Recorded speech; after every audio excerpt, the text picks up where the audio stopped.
All right. So more news develop as it relates to us finding things in the offseason to help propel this team to higher heights.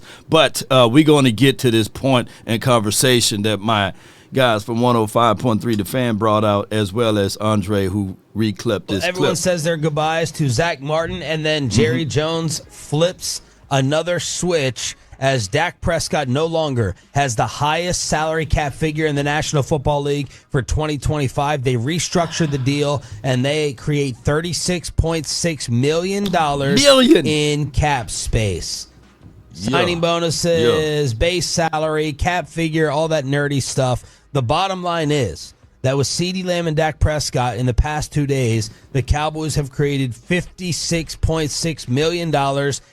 Yeah. Damn, Dak Prescott. Let's get it. That's money. I like it. Now, we got holes. We still got holes, man, in on this team. And although we kind of flipped the switch or open up the wallet a little bit by restructuring some contracts, there are some gain of attentions of what we may need to do in order to propel this team to higher heights. And let's listen to what else he had to say. In cap room. Now. Is that just going to go to Micah Parsons? Well, actually, when you sign Micah Parsons to his new deal, which now minimum should be $35.5 or $36 million after Max Crosby got paid yesterday by the Raiders, that actually, Micah's new deal will give you $10 million more to spend with cap room. Come on with it. So that's something to keep in mind. Overthecap.com has the Cowboys now with the 8th most salary cap space in the National Football League. As I said, they will have more after, if and when a Micah deal gets done. So the question, again, is what will the Cowboys do with it? I don't care about any of this and that they don't do anything with it.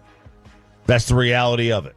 If they don't do anything with it, it doesn't matter. All they did, if they don't spend this cap space, all that does is they just kicked $36 million down the road. You can say what you want, but nobody moves all of that around to do nothing with it, right? And Jerry Jones, from a strategy standpoint, as old and gray as he is, he can't go out there and say, yeah, I'm finna go buy everything up. You know, he really can't say, I'm going to go all in, right? Get your damn act together. Yeah, he can't say that now. So what we got to do here, ladies and gentlemen, is slow pace this out, selectively, believe it or not, aggressively, find that piece that can help us. Now, I'm not sitting out here saying, let's go for the stars, man. Let's go for the moon, or let's go for that sun. No, man, I'll go get a tree here. I'll go find a mountainside, right? But we're not trying to go for broke and overspend in this particular free agency or trade acquisitions. We're not trying to say that, right? I've been telling you guys, let's go find a Javon Kinlaw.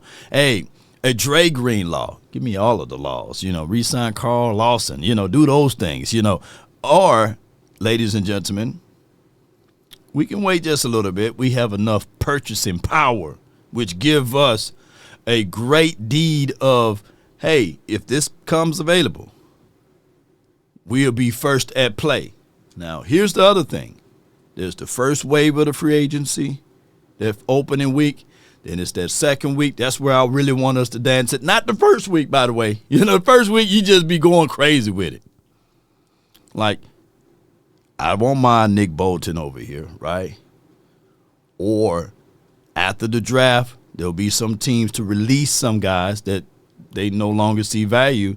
And if we have a lot of purchasing power, boy, we be on the front end of it. Keep that in mind. So this is a long journey. This is a long marathon, not a sprint. Come on with it. It's all they did. It's all they did if they don't do anything with it. And like you said, I don't mean signing Micah. Right. Or Duran. Or him. Right. I don't mean, like, you got to do something with it. Uh-huh. You got to do something with it. Fill your holes. You got to fill your holes. Jerry Jones then depressing Cowboy Nation when asked afterwards. First comments, since he did not speak at the Combine in Indianapolis.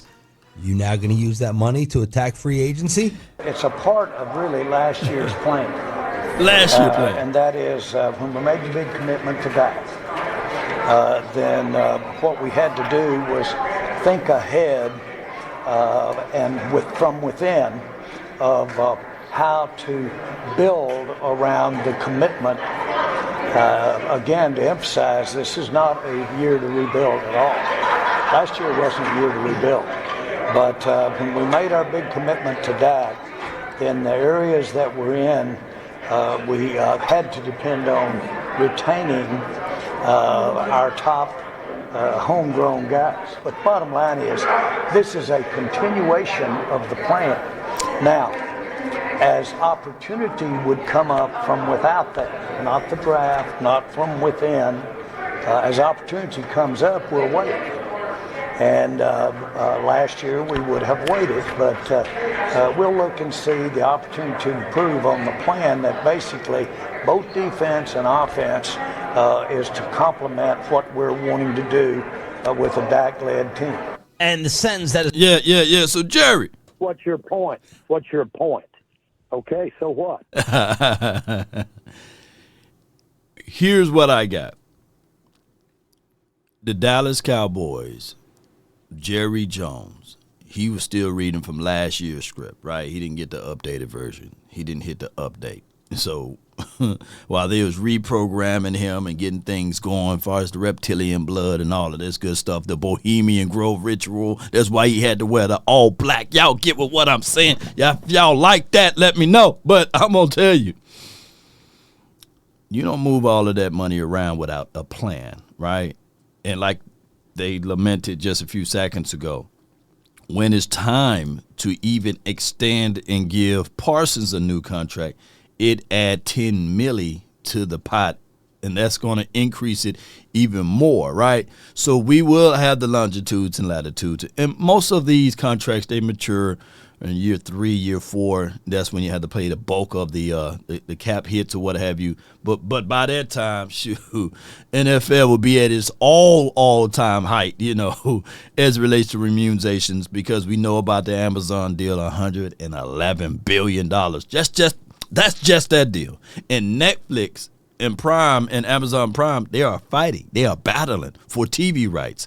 And on top of that, any contract that a player signs today will be dated once they add to that one extra game.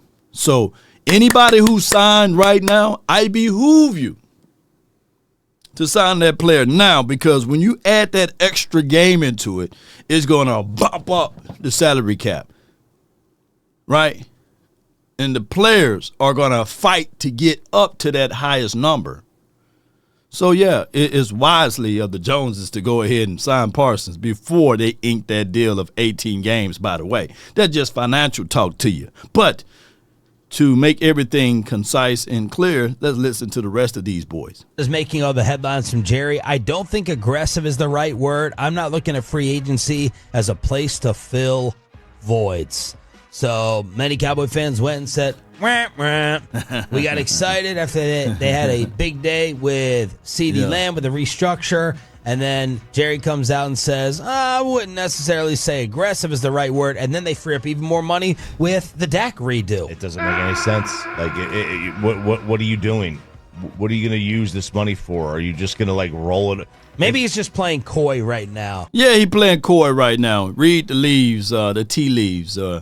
And when you see the leaves falling off the tree, we all know it's fall, right? But when you seeing things grow and blossom and bloom and all of those things, you know it's not fall anymore.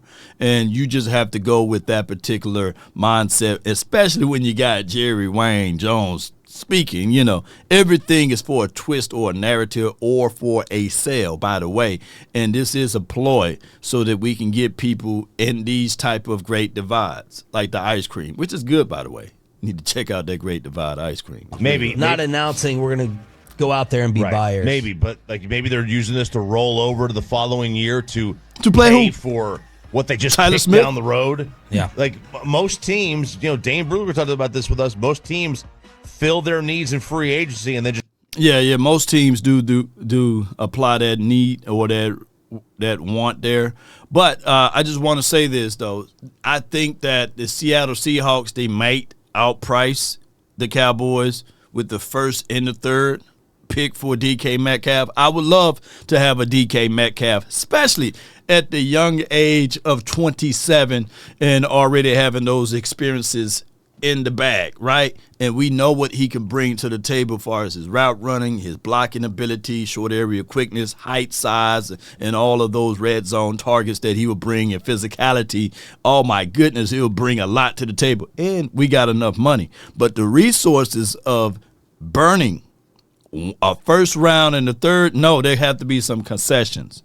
Meaning that, yeah, first and the third, that's a lot. Plus, you want me to take care of the $30 million that's left on the contract? Now we're sitting back like, hey, you're not finna rob us blind. Now, I like them. Well, yeah. And you pay for the things you want. Nothing is cheap.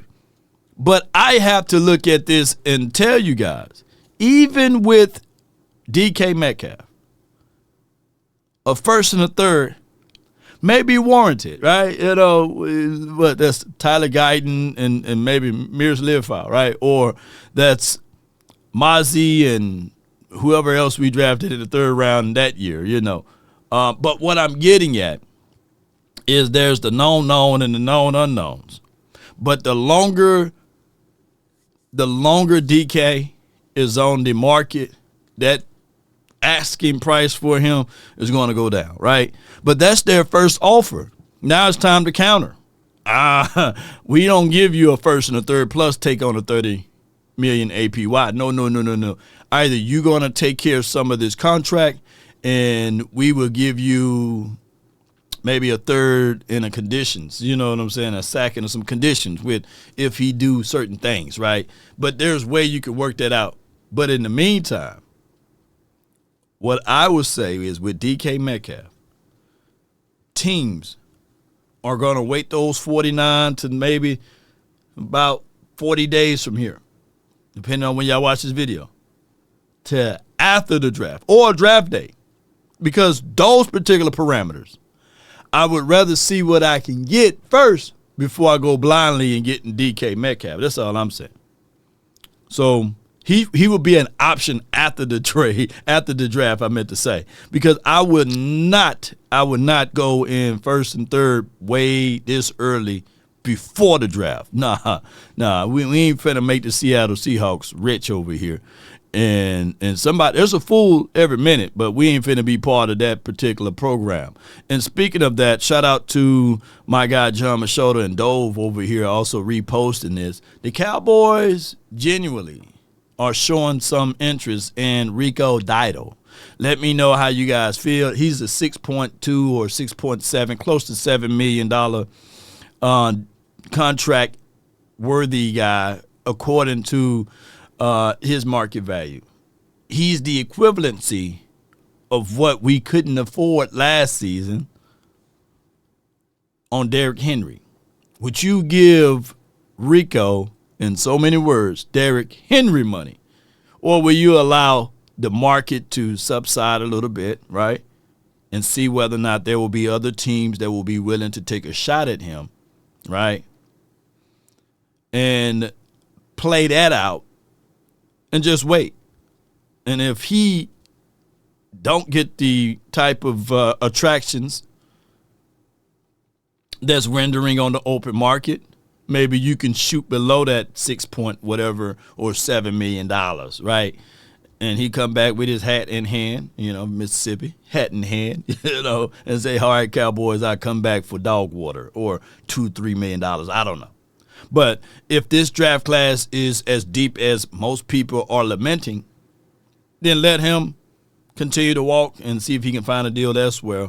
And you got 10 draft picks, make sure you double dipping in that pool of running backs, and that should solidify a lot of things. Well, with all that being said, Cowboy Nation, we got money. We got the resources now, over $50 million.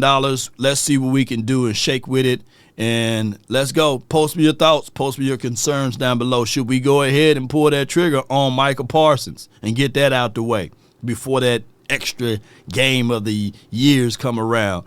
So we know that price tag is only going to go up, and he's already saying to everyone, I'm willing to get paid dog water. Is that the angle? And if that's the route, let's take that. DC for life, not for short. That's been my time. I really thank you all for yours. And remember, you're listening to nothing but the best. Go Cowboys, and let's roll with it, baby. Y'all know how this goes, man. It's one way or another. Cowboy Nation, stand tall or not at all. DC for life, not for short. Peace. I'm out.